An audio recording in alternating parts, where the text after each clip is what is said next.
What is the most toxic place that could effectively bring negativities to our day? It is the comment section, especially in Facebook.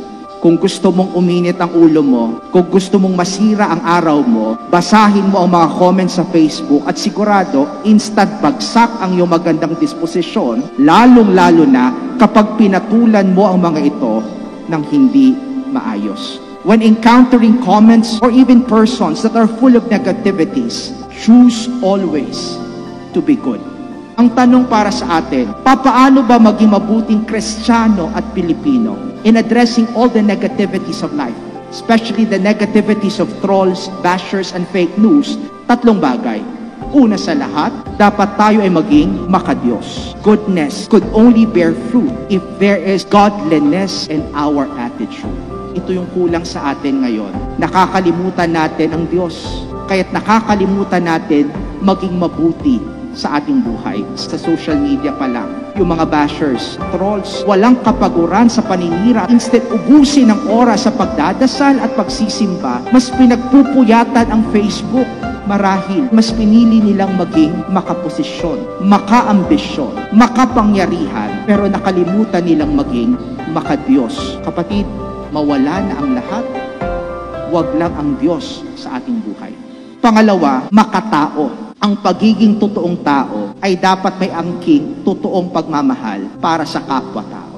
Kapatid, kamusta na ba ang ating pagkatao? Kapag ang ating salita at galaw ay nagiging mapanira at marahas, na nawawala na tayo ng respeto, ng awa sa ating kapwa-tao, baka taut-tauhan na lang tayo. Nakakalungkot po at nakakatakot yung mga bashers at trolls ngayon sa Facebook. Halimaw na sa salita kahit sa pag-uugali.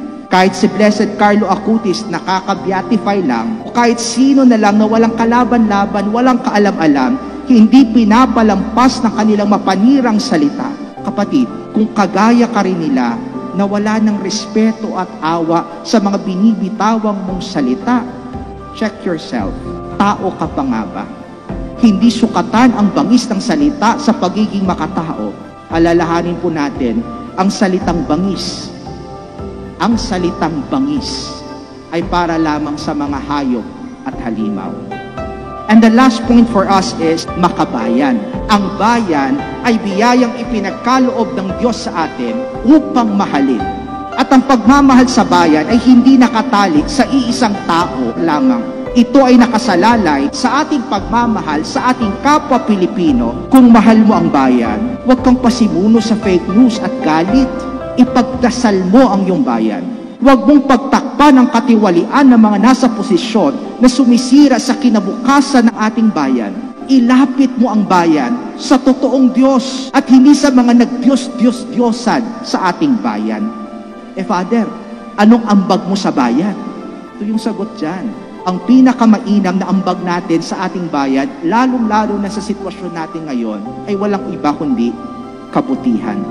Maging mabuti ka sa lahat ng bagay, sa salita at sa gawa. At simulan mo ito sa bawat comment mo sa Facebook.